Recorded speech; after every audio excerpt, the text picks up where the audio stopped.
Gadis itu hanya memberiku waktu 5 detik untuk membuktikan kalau aku seorang pria sejati. Kalau tidak, dia akan membunuhku di tempat. Tapi aku hanya perlu satu kalimat untuk membuatnya tersipu malu. Tinju imut Sisi. Tinju tak terkalahkan Sisi. Penghancur langit dan bumi. Ternyata dia adalah teman masa kecilku dari panti asuhan. Dan ini adalah jurus tinju yang dia ajarkan padaku.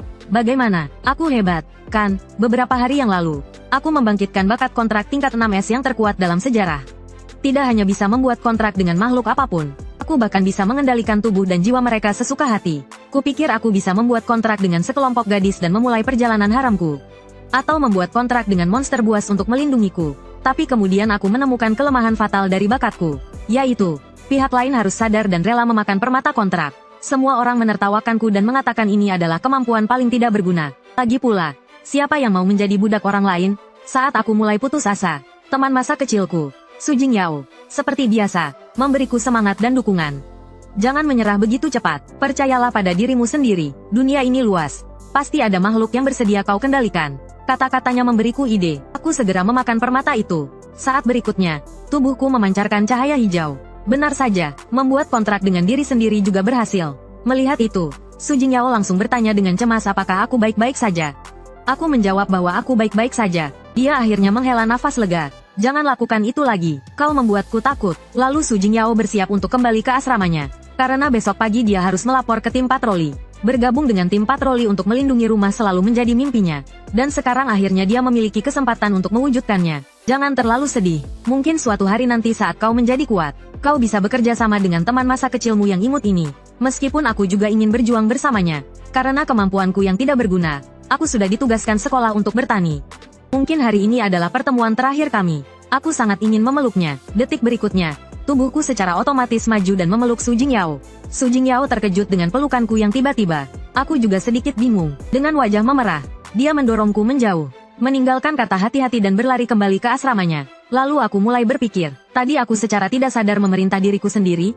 Dengan rasa penasaran, aku mulai menguji sejauh mana aku bisa mengendalikan diriku. Pertama, terbang. Lalu, gerakan andalan kakakku. Sandaran gunung besi. Setelah berlatih beberapa saat, sekarang aku bisa memastikan, aku hampir bisa membuat tubuhku melakukan gerakan apapun. Tapi dengan syarat tidak melampaui batas kemampuan manusia normal, seperti terbang atau berubah menjadi spesies lain. Selain itu, beberapa gerakan, meskipun belum pernah kulatih sebelumnya, bisa kulakukan dengan sempurna berdasarkan ingatan. Jadi secara teori, aku bisa menguasai semua ilmu bela diri hanya dengan sekali melihat. Tapi sekarang ada satu masalah lagi yang perlu kuuji. Tak lama kemudian, hari berikutnya tiba. Aku terbangun dari tidurku, dan mendapati diriku di kantin. Dan seluruh tubuhku pegal-pegal. Sepertinya berhasil. Sebelum tidur, aku memberi perintah untuk lari pagi jam 5. Seperti dugaanku, tubuh bisa menjalankan perintah meskipun otak tidak sadar.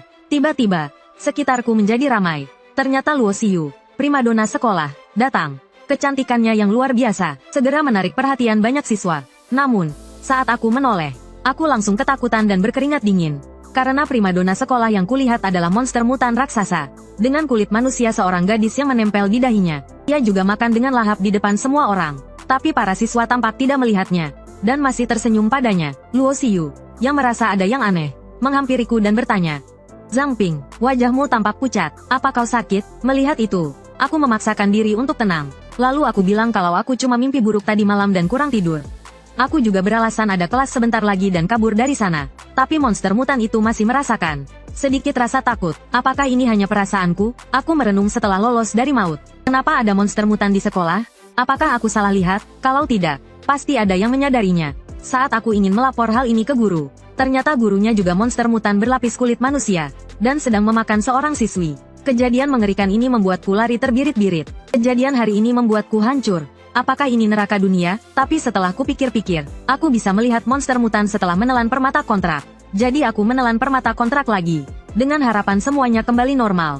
Detik berikutnya, tubuhku kembali memancarkan cahaya hijau. Mengidentifikasi, tapi berbeda dengan sebelumnya. Genangan darah tiba-tiba muncul di depanku. Aku juga melihat tulisan mengidentifikasi. Setelah identifikasi selesai, proses seorang pria dimakan monster mutan segera terlihat. Lalu menghilang. Apakah aku membangkitkan kemampuan identifikasi? Aku menatap tanganku dengan bingung. Detik berikutnya, panel atributku langsung muncul. Aku juga menemukan bahwa permata kontrak memiliki level. Saat ini aku punya 2 bakat. Kau akan setia. Perintah summoner. Kau akan setia. Satu adalah perintah absolut dan kepatuhan absolut. Dan yang satunya lagi adalah kemampuan identifikasi yang baru kudapatkan. Bakat ini datang secara tiba-tiba. Mungkin ada hubungannya dengan aku menelan permata lagi. Melalui kemampuan identifikasi, akhirnya aku mengerti kenapa aku bisa melihat monster mutan. Monster mutan ini bernama Tian Changhu. Bakatnya adalah mendistorsi persepsi. Jadi meskipun Tian Changhu makan orang di depan mata, di mata orang lain, mereka hanya dua siswa yang sedang mengobrol biasa. Dan aku, yang dikendalikan oleh kontraktor. Tubuh dan pikiranku tidak akan terganggu oleh dunia luar.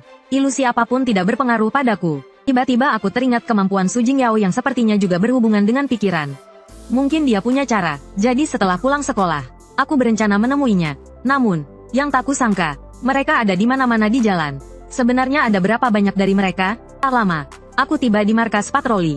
Begitu masuk, resepsionis cantik itu menyambutku dengan ramah. Adik kecil, ada yang bisa dibantu? Aku sedikit terkejut. Lalu, dengan tenang aku bertanya apakah Su Jingyao ada di sana. Aku ada urusan dengannya. Resepsionis rubah langit itu memintaku untuk menunggu sebentar. Tak lama, Su Jingyao keluar. Dia bertanya mengapa aku tiba-tiba datang. Aku bilang aku hanya sedikit khawatir dia tidak bisa beradaptasi. Jadi aku datang untuk melihatnya. Su Jingyao bilang dia baik-baik saja. Rekan-rekan satu timnya sangat perhatian padanya. Tapi ketika aku melihat rekan satu timnya, wajahku menjadi muram. Su Jingyao dengan semangat berkata, dia ingin menjadi lebih kuat di masa depan. Lalu membalas dendam pada binatang mutasi atas kematian orang tuanya. Oh iya, kami masih kekurangan orang. Bagaimana kalau aku merekomendasikanmu ke patroli? Aku segera menolak. Kemampuanku lebih cocok untuk bertani. Lalu aku berbalik dan mengucapkan selamat tinggal. Melihat kau sudah beradaptasi dengan baik, aku tidak akan mengganggumu lagi. Setelah mengatakan itu, aku pergi dari sana dengan perasaan kecewa dan sedih. Selamat tinggal, Su Jingyao. Setelah meninggalkan markas patroli, aku tidak bisa lagi menahan emosiku. Aku mengepalkan tanganku dengan marah. Bercanda, bahkan patroli terkuat pun musnah.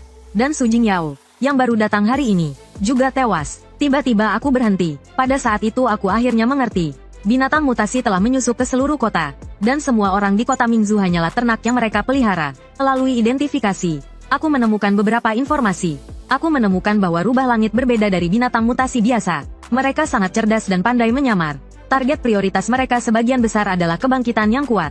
Dan orang-orang dengan status sosial yang tinggi. Sisanya, orang biasa. Hanyalah cadangan makanan mereka. Meskipun sebagian besar rubah langit berada di tingkat menengah dan tinggi, patroli, yang memiliki banyak kebangkitan tingkat tinggi, tidak dapat melawan mereka. Jadi pasti ada pemimpin tingkat yang lebih tinggi yang mengendalikan di balik layar. Dan yang membunuh Luo Xiyu kemungkinan besar adalah pemimpinnya. Firasatku mengatakan ia sangat kuat. Jika aku menggunakan identifikasi padanya, lokasiku akan segera terkunci. Jadi, kemungkinan besar ia adalah makhluk tingkat raja. Saat ini, konfrontasi langsung dengan rubah langit pasti berakibat fatal. Selanjutnya, aku harus bergegas untuk menjadi lebih kuat. Aku tidak bisa hanya diam saja menyaksikan orang-orang yang tidak bersalah mati. Seminggu berlalu dengan cepat. Beberapa hari ini aku terus berlatih sejak pagi. Levelku juga naik satu tingkat. Aku juga mencoba menghasilkan dan memakan permata setiap hari. Berharap untuk mendapatkan bakat lagi. Tapi sejak kebangkitan identifikasi, permata yang dihasilkan semuanya tidak berwarna. Memakannya tidak berpengaruh. Tapi permata hari ini berwarna lagi.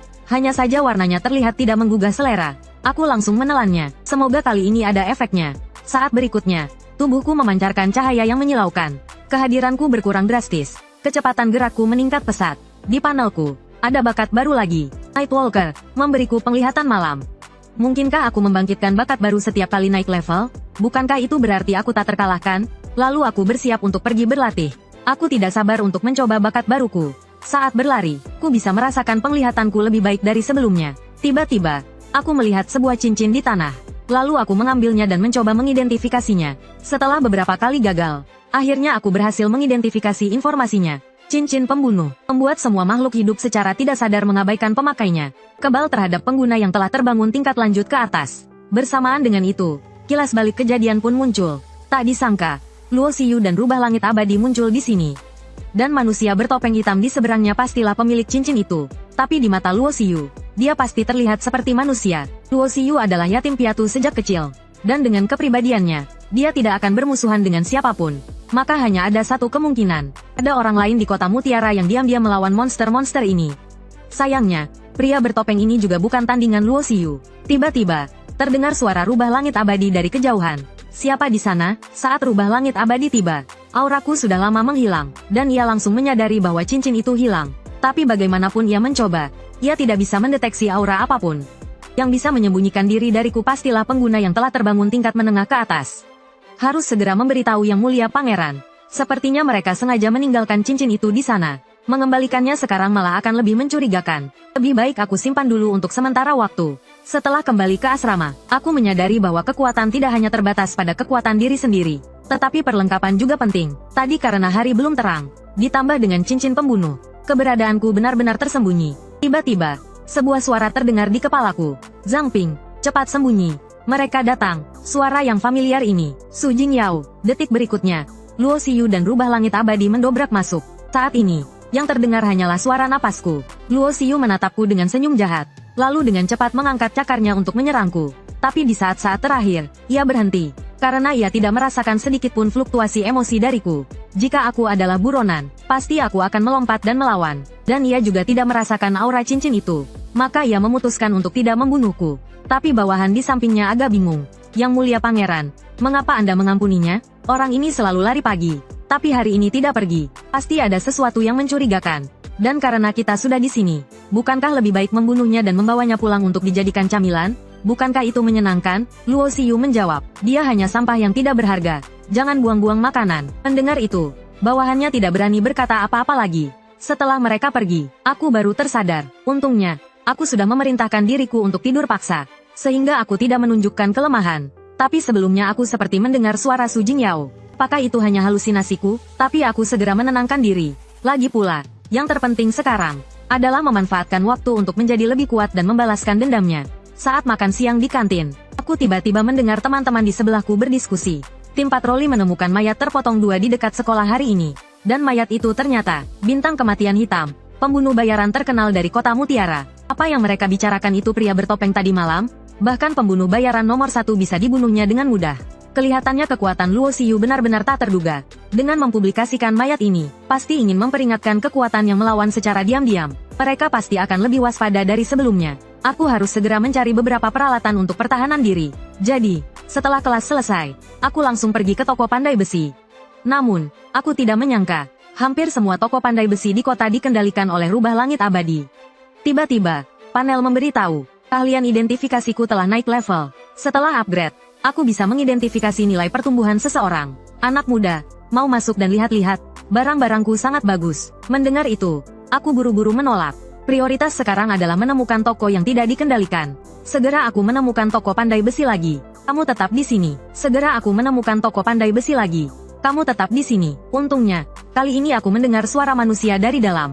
Kamu tetap di sini. Untungnya, kali ini aku mendengar suara manusia dari dalam. Di dalam toko, seorang pemuda sedang mempromosikan pedangnya. Pak Tua, jika Anda mau membelinya, saya akan memberikan diskon besar. Saya akan menjualnya dengan harga terendah. Harga terendah, apa, katamu? Penonton di depan layar semuanya tampan? Memang, si rambut pirang langsung marah. Orang tua, jangan menolak tawaran baik. Saat mereka bertengkar, aku langsung merebut senjata itu dan mulai mengidentifikasinya. Kualitas biasa, senjata sampah yang tidak berguna. Melihat situasi ini, si rambut kuning langsung maju untuk merebut. Namun, siapa sangka, baru saja digenggam, langsung patah. Melihat rencananya terbongkar, si rambut kuning langsung naik pitam, langsung berubah menjadi mangki liar. Dan dengan sombong berkata, aku adalah murid langsung dari Master Ma di perguruan bela diri Xingyi. Lihatlah jurus 5 pukulan petirku. Kecepatannya begitu tinggi hingga membentuk beberapa bayangan di sekitarnya. Namun, di detik berikutnya, aku menamparnya hingga kembali ke bentuk aslinya. Bayangan, ya, cukup menarik, tapi hanya sampai di situ saja. Si rambut kuning terkapar di tanah sambil terus berteriak, tidak adil. Aku lalu mengaktifkan mode identifikasi. Ternyata namanya adalah Liu Baoguo. Energi liar dan menggelegar yang dilepaskannya memiliki efek khusus yang kuat. Kalau saja aku tidak lengah dan menghindar. Anak muda, jadilah lebih waspada. Ketika aku membelakangi, si rambut kuning mencoba menyerang lagi. Namun, hasilnya tetap sama. Dia tumbang oleh satu pukulanku. Tiba-tiba, terdengar suara seorang gadis dari luar pintu. Kenapa toko ini begitu ramai? Tampaknya ada tamu penting yang datang. Apakah aku harus memutar kepalamu dan mengusirmu? Atau kau ingin merangkak keluar sendiri sekarang? Melihat itu, si rambut kuning langsung melarikan diri ketakutan. Ketika aku juga bersiap untuk kabur, dia malah langsung menyudutkanku ke dinding. Kita bicara, hal ini membuatku sedikit berkeringat dingin. Tiba-tiba gadis itu mendekat, dan mengatakan bahwa ia seorang wanita lajang yang lemah, yang harus bekerja keras setiap hari untuk memenuhi kebutuhan hidup, dan juga merawat pamannya yang menjadi linglung karena kehilangan putrinya. Lihat kau sehat dan baik hati. Bagaimana kalau kau tinggal di sini dan menjadi pandai besi? Kau bisa merawat pamanku dan membantu menjaga toko. Tentu saja, makan dan tempat tinggal disediakan, plus gaji. Tawaran yang menarik itu membuatku sedikit tergoda. Jika aku belajar keterampilan menempa, mungkin aku bisa menghemat banyak uang. Dan toko ini sepertinya tidak dikendalikan oleh rubah langit abadi. Baiklah, aku harus menjadi Raja Pandai Besi. Melihatku setuju, gadis itu langsung memberiku pelukan gemas. Sebaiknya aku bertahan hidup dari pelukannya dulu. Selama beberapa hari berikutnya, aku bekerja keras. Nyonya pemilik toko juga puas dengan kontrol kekuatanku. Lebih kuat lagi. Adik Zhang Ping. Tapi benda ini terasa seperti sedang menguleni adonan. Nyonya pemilik toko menjelaskan bahwa inilah teknik tempa uleni adonan yang diajarkan padaku. Seperti menguleni adonan, semua bahan harus tercampur rata. Kemudian dia pergi ke gudang untuk mengambil cetakan. Sudahlah, masukkan saja semuanya. Apinya mau padam. Namun, sedetik kemudian tungku tiba-tiba meledak. Api yang dahsyat langsung menelanku. Kegelapan yang tak berujung membuatku berpikir aku sudah mati. Tapi tiba-tiba dadaku melahap api dengan ganas. Aku hanya merasakan kekuatan api mengalir di tubuhku. Sedetik kemudian, semua api menghilang. Melihat itu, aku buru-buru memeriksa diriku sendiri. Nilai pertumbuhan di panel atributku tidak hanya meningkat. Permata kontrak juga naik level. Bahkan aku mendapatkan skill baru, pemakan api. Padahal seingatku, nilai pertumbuhan orang lain terbatas. Mungkinkah hanya aku yang bisa membangkitkan banyak bakat? Tapi yang membuatku bingung adalah pemicunya. Tiba-tiba nyonya pemilik toko kembali. Melihat ruangan berantakan, ia baru ingat lupa memberitahuku untuk tidak memasukkan sisik ular cilian. Mendengar itu, aku segera meminta maaf. Tapi nyonya pemilik toko bilang, yang penting orangnya baik-baik saja. Ia lebih penasaran bagaimana aku memadamkan api dari sisik ular itu. Dan bahan-bahanku juga tercampur dengan baik. Padahal, dibutuhkan suhu yang sangat tinggi untuk mencapai hasil seperti itu. Saat nyonya pemilik toko menempa, aku juga mengetahui darinya bahwa ada organisasi ketiga di kota Mutiara. Tapi tidak ada yang tahu apa tujuan mereka. Oh ya, adik Zhang Ping, kau tadi ingin membeli peralatan, kan? Kalau tidak keberatan, terimalah ini. Terbuat dari besi dingin. Pisau kecil yang indah ini dapat dengan mudah melukai monster mutasi tingkat menengah. Terbuat dari besi dingin, pisau ini pasti sangat mahal. Aku masih sedikit trauma. Terbuat dari besi dingin, pisau ini pasti sangat mahal. Nyonya pemilik toko menjawab. Berdasarkan harga pasar bahannya, mungkin sekitar 100.000. Otakku langsung menciut. Berapa? Apakah aku yang bergaji 3.000 per bulan pantas menerimanya? Nyonya pemilik toko tertawa dan berkata, anggap saja ini hadiah untuk kemajuanmu. Lalu dia pergi karena ada tugas. Sebelum pergi, dia berpesan agar aku menjaga kakek, dan jangan biarkan dia membuka toko. Meskipun bengkel ini tidak ditargetkan oleh Tian Chang Fox karena tutup. Keributan tadi pasti menarik perhatian mereka. Jadi aku memutuskan untuk berpatroli di sekitar saat malam tiba. Tanpa diduga, aku bertemu dengan Tian Chang Fox yang menyamar sebagai anak kecil sedang bermain ayunan. Untungnya, dia hanya level 3. Dengan perlengkapan yang kupakai, aku seharusnya bisa mengalahkannya. Jika aku menyerahkan tubuhnya ke atasan, mungkin akan menarik perhatian mereka. Tetapi tepat ketika aku bersiap untuk menyerang, detik berikutnya seluruh tubuhku tiba-tiba membeku. Jangan bergerak, kalau tidak, kau mati. Merasakan niat membunuh wanita itu, aku merasa merinding. Kekuatan wanita ini mungkin jauh di atasku. Dia dengan mudah melihat penyamaranku dengan Nightwalker dan cincin pembunuh. Kemudian wanita itu berkata, jika aku tidak ingin mati, segera pergi ke lapangan latihan panti asuhan untuk menemuinya. Lalu dia menghilang. Sepertinya dia bukan sekutu Tian Chang Fox. Kalau tidak, aku sudah mati di sini. Aku segera tiba di lapangan latihan panti asuhan. Hanya saja anehnya, nama taman ini kuberikan saat aku kecil. Bagaimana dia tahu? Tiba-tiba, seekor binatang buas mengganggu pikiranku. Aku segera mengaktifkan identifikasi. Makhluk jelek ini bernama tikus mutasi. Level 5, ekornya sangat beracun. Perbedaan level membuatku ingin segera kabur. Tapi jika aku tidak mengatasinya sekarang, anak-anak panti asuhan mungkin akan terluka saat bermain di taman besok. Jadi aku memilih untuk bertarung mati-matian. Dengan perlengkapan dari pemilik toko, seharusnya tidak masalah. Meskipun aku tidak punya pengalaman bertarung, aku bisa memerintahkan diriku untuk bertarung otomatis. Tiba-tiba, tikus mutasi itu melompat. Melihat itu, aku segera memerintahkan diriku untuk bertahan total. Tanpa diduga, pertahanannya sangat kuat. Bahkan air mata kecantikan tidak bisa menembusnya. Sepertinya aku harus mengakalinya. Aku segera mendorongnya dan menjaga jarak. Namun, tikus mutasi itu tidak memberiku kesempatan untuk bernapas. Dan segera mengumpulkan racunnya, menembakkanku dengan brutal. Melihat itu, aku hanya bisa memerintahkan tubuhku untuk menghindar. Seperti mengendalikan karakter dalam game. Pada saat yang sama, aku juga mengamati bahwa matanya adalah titik lemahnya.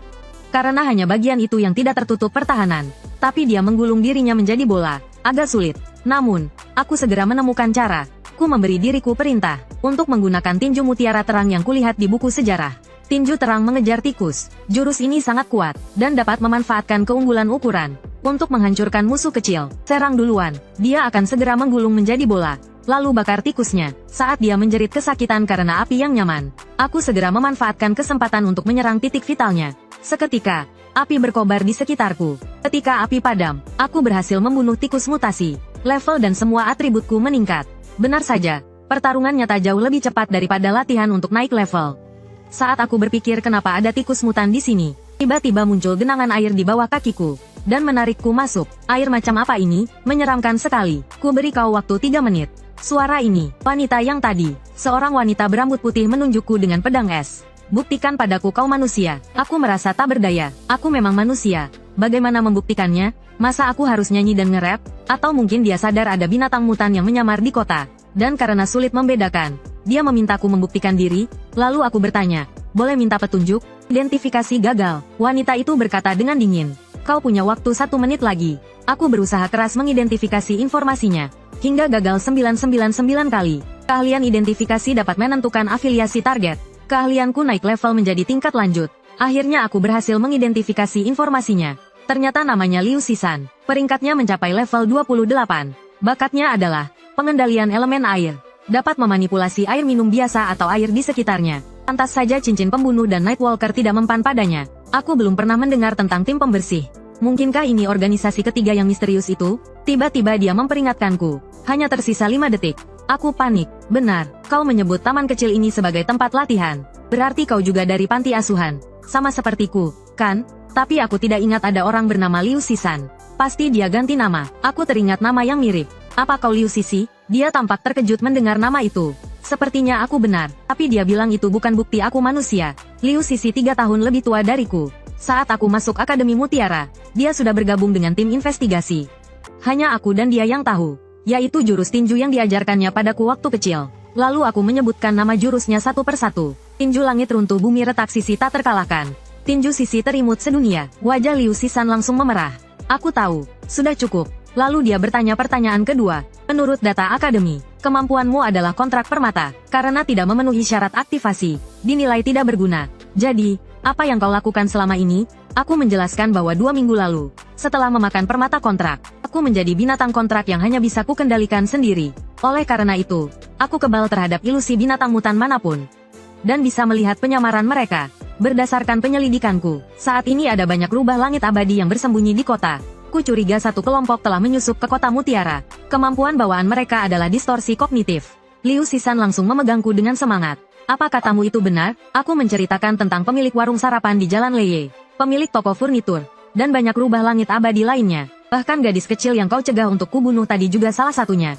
Jika kau tidak percaya, kau bisa memeriksanya. Liu Shisan segera menghubungi rekan satu timnya, Jinbo. Menurutmu, informasi ini bisa dipercaya? Setelah mendengar itu, Jinbo berkata dia yakin bahwa tidak ada monster mutan bernama Tian Changhu yang pernah ditemukan di kota Mingzu.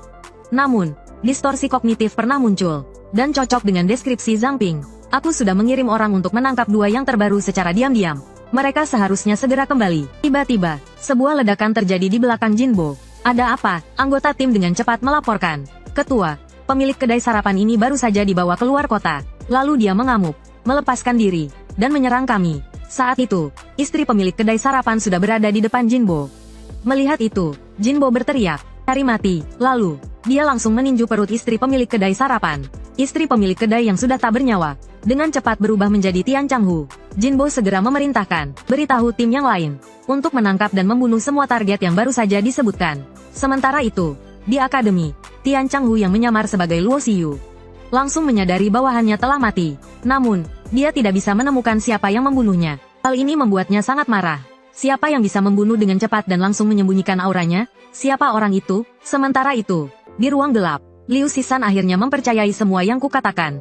Namun, yang belum pasti adalah, apakah kebetulan aku tiba-tiba memiliki kemampuan untuk melihat melalui ilusi Tian Changhu?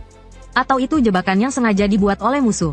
Jadi, dia memutuskan untuk menjadikanku mata-mata terlebih dahulu. Dia akan melindungiku secara diam-diam untuk sementara waktu. Jika aku menemukan sesuatu, aku harus segera menghubunginya. Lalu, dia memberiku liontin giok. Liontin ini sepasang. Dia memegang giok hangat, sementara aku memegang giok dingin. Jika aku dalam bahaya, aku harus menutupi giok dingin dengan api. Giok hangat di tangannya akan menjadi panas, dan dia akan tahu aku dalam bahaya. Namun, untuk saat ini, Dia menyarankanku untuk meningkatkan kekuatanku sendiri. Ku bilang aku juga ingin. Tapi aku tidak mampu membayar biaya sekolahnya. Mendengar itu, Liu Sisan berkata dia akan membantuku mengajukan dana ke organisasi. Dan memintaku untuk mencari perguruan bela diri yang cocok saat aku punya waktu. Keesokan paginya, ku mulai mencari perguruan bela diri di dekat sini. Tiba-tiba, aku melihat seorang gadis berambut merah muda membagikan selebaran. 500 koin Mingzu, 9.999 koin Mingzu. Gadis berambut merah muda itu dengan antusias mengatakan bahwa itu sangat berharga. Tinju Raja Binatang kami cukup terkenal di kota Mingzu. Jika kau tidak percaya, aku akan menunjukkannya padamu. Aku segera mulai belajar. Gadis itu memberitahuku bahwa tinju Raja Binatang memiliki 3 jurus. Jurus pertama, Cakar Harimau Hitam. Jurus kedua, Tornado menghancurkan tempat parkir. Jurus ketiga, Gagak Terbang. Kedengarannya sangat keren, hanya saja dia jelas belum mahir, dan tidak bisa menunjukkan kekuatan tinju Raja Binatang sepenuhnya. Tiba-tiba, 2 pria kekar datang. Siapa yang mengizinkan orang-orang dari perguruan tinju Raja Binatang membagikan selebaran di sini? Gadis itu dengan cepat berkata, bahwa dia tidak tahu dia tidak boleh membagikan selebaran di sini. Lalu, seorang pria berambut pirang juga datang. Ia berkata, tinju Raja Binatang, teknik bela diri murahan macam apa itu? Mereka malah menyuruh kami untuk belajar di sasana Singyi Kuan mereka. Dan aku mengenali orang ini. Bukankah ini si kilat yang pernah kutampar sampai terbang? Si rambut kuning langsung naik pitam mendengarnya. Kesempatan bagus untuk balas dendam lama dan baru sekaligus. Ia langsung menyuruh beruang 1 dan beruang 2 untuk menghajarku. Gadis itu langsung melindungiku dengan tubuh mungilnya. Kalian tidak boleh mengganggunya. Melihat mereka semakin beringas, aku langsung mengaktifkan identifikasi. Ternyata bakat mereka adalah penguatan fisik dengan mengorbankan kecerdasan. Mereka sudah terlihat bodoh. Masih diturunkan lagi? Ini benar bakat? Namun, aku menemukan kejutan yang tak terduga. Gadis di depanku yang bernama Wang Jiemin ini memiliki nilai pertumbuhan hingga 7 bintang. Calon master di masa depan. Satu-satunya kekurangannya adalah kemampuan belajarnya yang sangat buruk. Aku pun meminta Wang Jiemin untuk minggir. Selanjutnya, lihat kemampuanku. Lagi pula, ini urusanku. Sekalian mencoba jurus tinju Raja Binatang yang baru ku pelajari. Beruang 1 dan beruang 2 langsung menyerbuku. Namun, dengan mudah aku menghindar dan membalas serangan mereka satu persatu. Melihat itu, Liu Baoguo langsung mengeluarkan jurus kilat 5 serangan. Sebelum ia sempat menunjukkannya, aku langsung menyerangnya dengan tepat. Liu Baoguo langsung bersujud padaku. Setelah semuanya selesai, aku meminta Wang Jiemin mengantarku mendaftar ke sasana. Saat ini, Wang Jiemin sudah menjadi penggemar beratku. Dia tak menyangka aku bisa mempelajari tinju Raja Binatang hanya dengan melihat sekali. Ia pun bertanya apakah aku bisa mengajarinya juga. Tentu saja aku setuju. Lagi pula, dia memiliki potensi 7 bintang. Paling tidak, dia akan menjadi seorang kebangkitan tingkat tinggi di masa depan.